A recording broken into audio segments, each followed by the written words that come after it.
So hi, welcome to Good Noise Podcast. I'm Shane. I'm Glory. And we're here with... I'm Deanna from Sincere Engineer. Some questions to say about their upcoming album, Cheap Girls. So congrats on that, by the way. How do you feel about the response to the announcement so far? Thank you. It's been good, I think. I don't know. I'm excited. I try not to read comments too much, so... Fair enough. I think it's been positive. Oh, yeah. I mean, same. the album rocks, though. It's very good. Absolutely. Yeah. Thank you so much. Thank you. Yeah. Mm-hmm. So is there any meaning behind the album title or cover art? So I was like kind of struggling to figure out what to name it, and didn't have like artwork idea yet. And then I found that picture. It's of my dad when I was like going through the garage and stuff, and when I saw it, I was like, oh my god, this has to be it. And then the name is just kind of a pun on that. It's also like, you know, like Cheap Thrills. I was making that joke with Glory before we let you in here. Yeah. Yeah. So can you tell us a little bit about your writing process for this album? Yeah. It's probably like half songs that were like sort of left over from the last one, but I like, you know, went back and like beefed them up and, you know, made them you know, for the reasons that they didn't make it on that last album, they're on this one now. And then I wrote like the other half probably in the last year or so. It's just like, I don't know. It's like a lot of like, I was like I mentioned, cleaning out my parents' garage and stuff. And there's like a lot of like living in the suburbs themes, and like in a house, there's like the covers like a backyard. And then there's like a room about like the California Kings, like a bedroom. So it's like sort of very house centric. Yeah. Yeah, for sure. You mentioned kind of digging through old songs and kind of reworking those. Does every process for like every record kind of start with that, where you're like, you dig through the old songs, see what you want to salvage, and then move on to writing? Absolutely. Yeah, okay. For sure. And it just, cause like when I do write, it's like spill out a bunch of stuff. You like kind of work with what makes sense. And then there's still a bunch left over. It might not even be a full song or something. So there's a lot of that. Like the chorus of California King, I wrote like probably 4 years ago or something. Goddamn. All right. So what song off this album took longest to write, and which one is your personal favorite? Oh, let me think about that for a second. My favorite's Landline, though. Okay. I know that.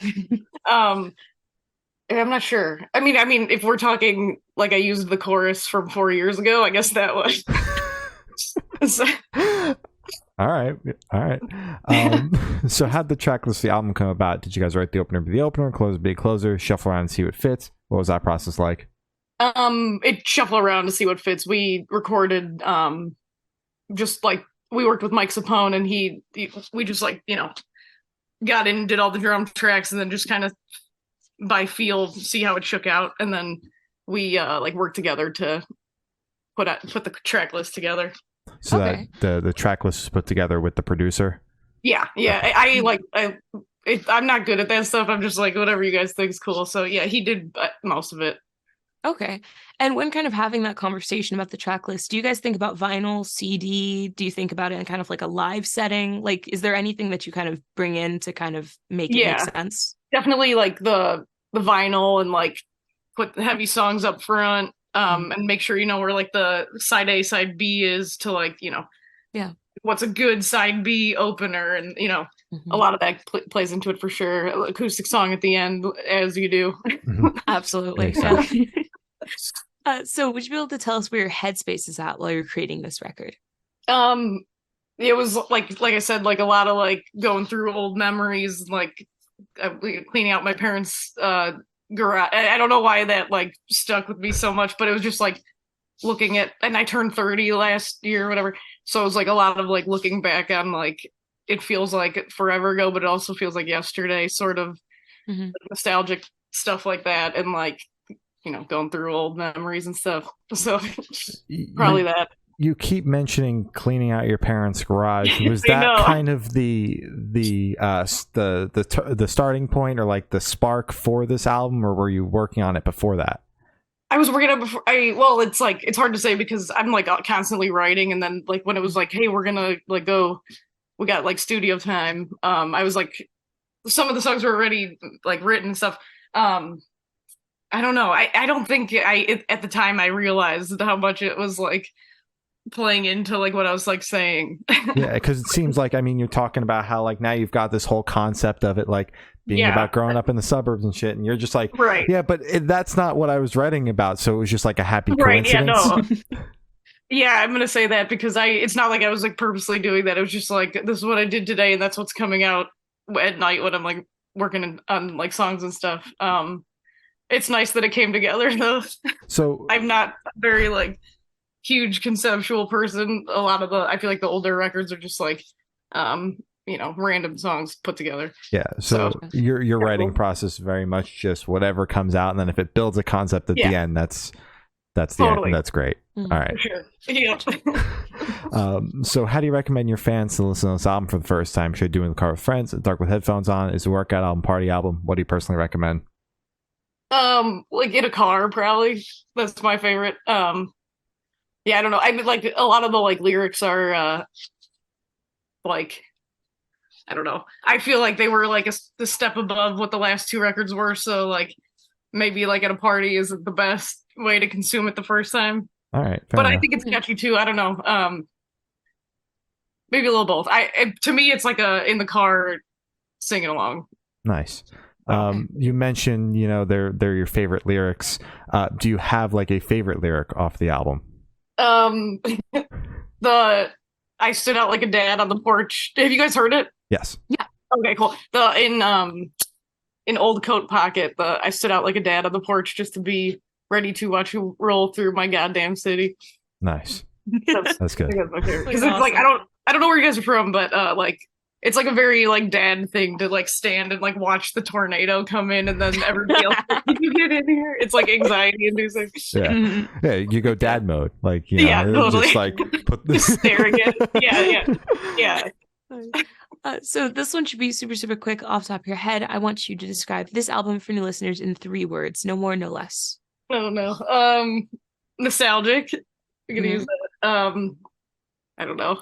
Catchy and suburban. There you go. It Nice. sounds lame though. All right. No, that was perfect. All right, cool. So in that same train of thought, is there a certain feeling or emotion you want listeners to have while going through the album? No, I mean I just like try to write songs that like are like fun to listen to or like where you can kind of forget about problems and sing along. So think about absolutely nothing. All right. Sounds Absolutely good. enough. All right. So are you able to talk on any particularly challenging or standout moments from the creation of this album, positive or negative? I don't know. We had a really good time. We did it in 2 weeks, so I guess like the time constraint was kind of stressful, but we managed to get all the songs done. Yeah, we went to like Massachusetts for it, so it was the first time we got to like leave Chicago to record something, and like it was like really in a weird way like isolating because we like from 9 o'clock in the morning to 9 o'clock at night just in the studio because we were on a time crunch, and it was like a nice bonding moment for all of us because we were just like stuck in a house for 14 days together. So, Yeah. but it was super fun. So, Oh, yeah. yeah. And when going into the studio, are you guys bringing like fully fleshed out songs to just kind of like pump them out, or are you still writing in the studio? Mostly they're done. Like I have them all done, and then I showed the producer, and then we like did a couple days of pre-production, and then when we went there, I had to change a few lyrics like day to day, but to like fit it better once it like fleshed out as a full band song. But they were mostly done.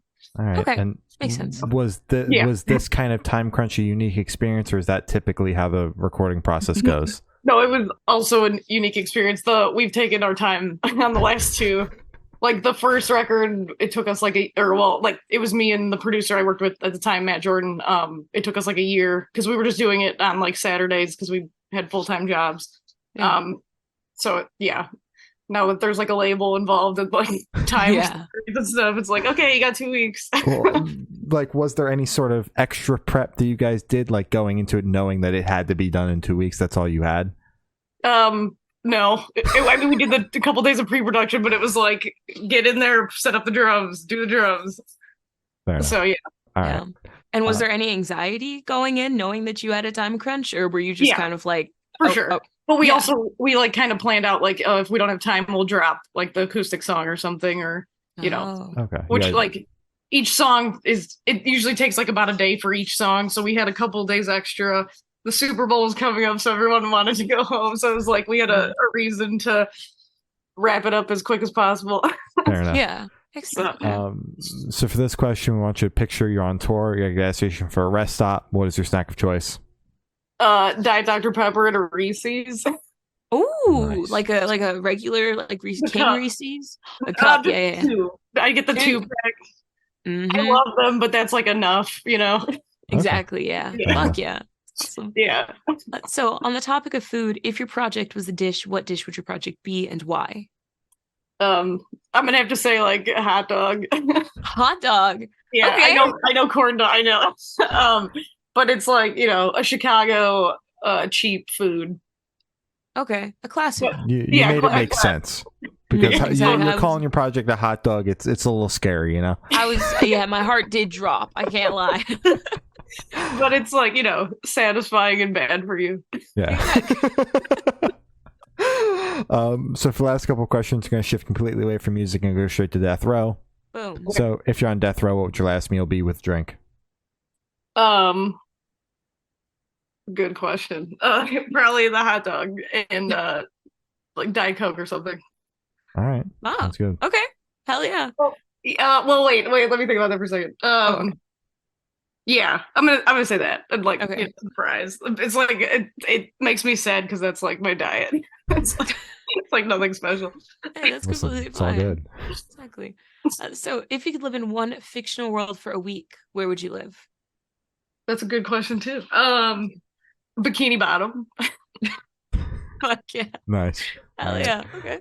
So I've done. I've asked the last question. Every single person that we've spoken to have said that it is the most important question. What's your favorite Okay. color? Color. Yeah, favorite color. Blue. Got a specific shade of blue? Baby. Nice. Baby blue. All right.